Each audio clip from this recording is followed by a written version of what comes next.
Wow, new Pokemon. Let's see. Nekawala. Oh, that's pretty cool. First koala Pokemon. And Iwako.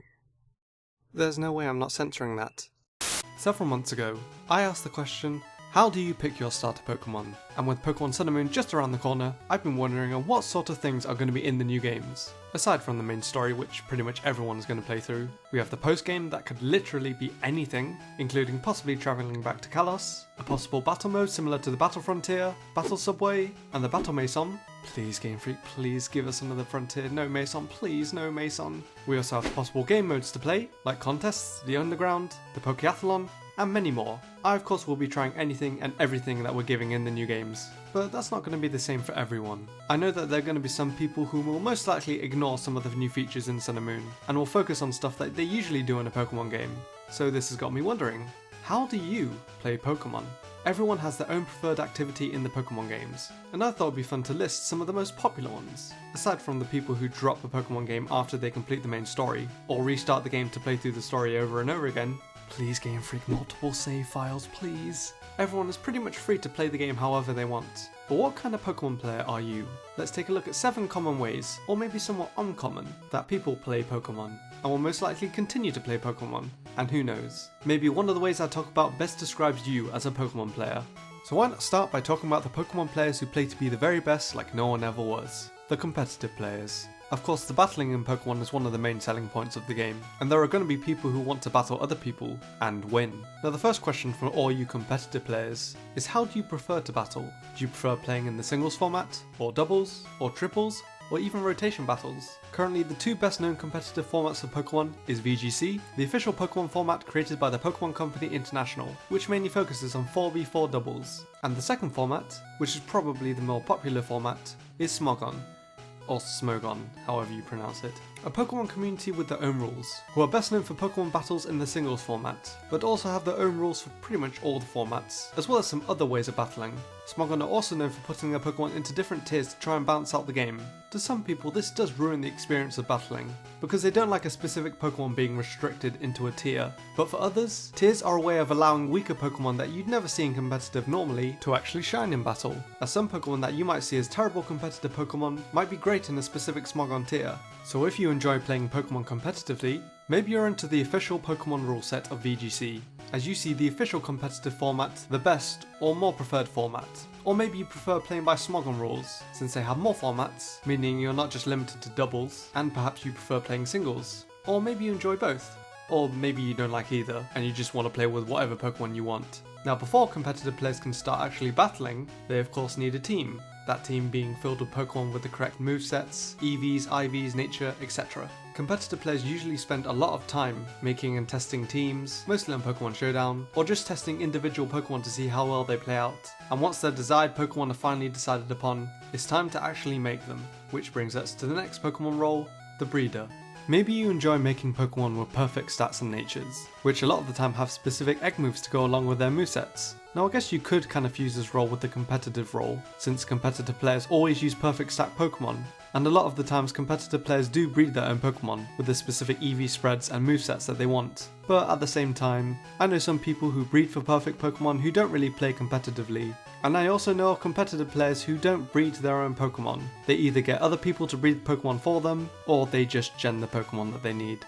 And as we all know, hacking or genning your Pokemon is wrong, and if you hack or gen your Pokemon, you're a piece of shit. Breeders usually also go out their way to level up their perfect Pokemon to a reasonable level, where they become battle ready, which is usually level 50, or sometimes higher if the Pokemon learns a specific move at a higher level, or evolves at a higher level. In some cases, to try and get a perfect Pokemon that you can't breed for, these people will also soft reset for other Pokemon like legendaries. Getting legendaries with perfect IVs was made a lot easier in the 6th generation, as each legend is guaranteed at least 3 perfect IVs. So maybe you're someone who spends time in the Pokemon game on their bike going up and down routes, hatching eggs, and making sure that a Pokemon's stats and move pool is just right. This can become quite repetitive and require a good amount of patience, but the final result is usually always worth it in the end. But do you want to know something that requires even more patience, and can be even more repetitive and overall even more satisfying? Getting shiny Pokemon.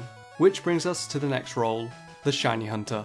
Maybe your main focus in any Pokemon game is to hunt the shiny versions of different Pokemon. Shiny hunting is a pretty popular Pokemon activity for streams, and even fun to watch certain reactions. Because shinies for the most part are so rare, they can be fun and exciting to find, especially when you spent an incredibly long time hunting for a specific shiny. Generation 6 made shinies a lot easier to find, lowering the overall shiny odds, introducing new shiny hunting methods, including chain fishing, and the Dex Nav. This for some shiny hunters has almost ruined the shiny hunting experience, since shinies are significantly easier to get, but for others, it's a blessing, since because shinies at one point were so rare, they never managed to find a shiny Pokemon of their own, or they just didn't have the patience to find one. But because shinies have become so much easier to find, and because there are so many different shiny hunting methods, it's easy to see that shiny hunting has piqued more people's interests, although people who hack their Pokemon probably hack their shinies as well.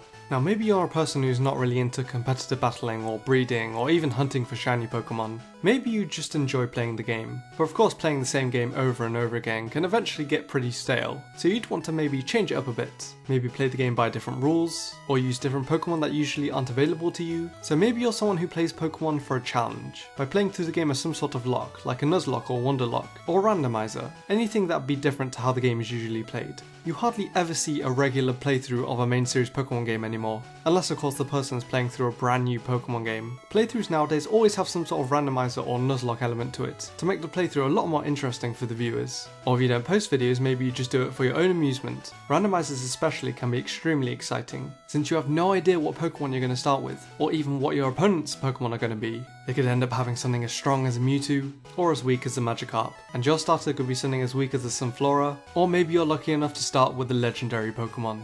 God damn it, motherfucking explosion.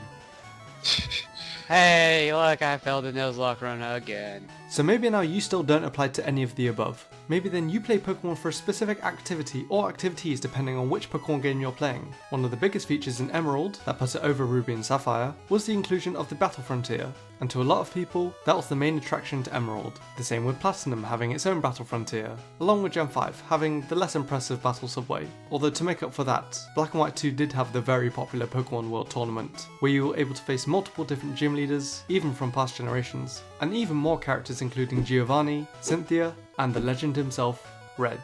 And finally, who could forget the incredible Battle Mason... Secret Bases! Secret Bases were brought back from the Gen 3 games and were made even better than before. So maybe Secret Bases are the main reason that you play ORAS. There are even more super fun activities to do in the Pokemon games that some people possibly enjoy even more than the actual story of the game itself, like contests, the underground, the Pokéathlon, being able to gamble under the legal age, and many more. Maybe you get a kick out of playing these parts of the game more than any other. Next we're going to talk about the original Pokemon catchphrase, and what Game Freak probably intended the main goal of Pokemon to be, to catch them all, and more. Next let's talk about the completionist. Are you one of the very few players left who goes out of their way to try and find every Pokemon in the Pokédex? This would include searching the region, or depending on what game you're playing, the regions for each Pokemon, evolving Pokemon, trading Pokemon that are version exclusive, search for each legendary Pokemon, including any event Pokemon, until you finally receive your prize for spending weeks or even months grinding until you've collected every single Pokemon in the National Dex. A certificate. Well, maybe you are. Now of course, depending on what Pokemon game you're playing, there'll be even more than just catching Pokemon to complete the game. For example, in Black and White 2, there were medals, which you could collect by completing specific tasks, one of those medals being given out when you've completed the National Dex. Unfortunately, it's now possible to collect every medal, since the Wi-Fi for the previous DS consoles was switched off forever, but if you somehow legitimately collected every medal in the game, then damn, that's impressive. I mean, I'm not gonna lie, that's pretty sad. But like I said, very impressive. So when Sun and Moon comes out, or whatever the next main series game depending on when you're watching this video, will you be trying to collect every Pokemon in the game? And maybe Game Freak will give us a more worthwhile prize for completing such a task. I mean, the Shiny Charm is pretty cool and all, but maybe something a bit better for collecting the inevitable 800 plus Pokemon in the Pokédex. And finally, the last role I'm going to be talking about is the Theorist. Maybe you play Pokemon to look for links and answers in the Pokemon series. As we all know, X and Y left us with many unanswered questions, and hopefully if we look hard enough, all our questions will be answered in the next Pokemon game. Pokemon is arguably the video game franchise with the most amount of theories behind it, and it's extremely likely that someone will be analysing every single little bit of their playthrough of the game, taking screenshots just to be able to create some cool and interesting theories about Pokemon. every screenshot, every bit of dialogue. I'm going to talk to every NPC in the game. I'm going to click on every item. My first playthrough is going to be slowed down dramatically by me taking photos or taking screenshots. For future theories. Because then we can make the real theories on the other side of it. I'm not gonna lie, that sounds like the boringest playthrough of a Pokemon game ever. But seriously, it just shows how dedicated some people are to the franchise. And to be honest, theories are great, and so are the people who work hard to bring them to us. Hell, maybe I'm even going to keep my eyes peeled when playing through Sun and Moon for the first time, just to see if I can possibly come up with anything interesting. Highly unlikely, but who knows. So in the end, I guess my question to you is, how do you play Pokemon? Do you play for the battling? Or do you like making perfect Pokemon? Do you enjoy hunting for shiny Pokemon? Do you like to challenge yourself with a Nuzlocke or randomizer? Do you like playing all the different activities the game offers like the Battle Frontier? Are you still one of the few who play Pokemon to catch them all? Or do you play Pokemon to learn more about the franchise and possibly come up with the next great Pokemon theory?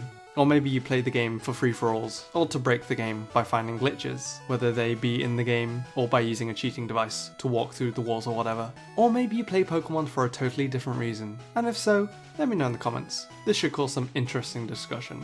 Anyway, I really hope you enjoyed today's video. Leave a like if you did, and subscribe for more Pokemon videos in the future. And until next time, thank you so much for watching.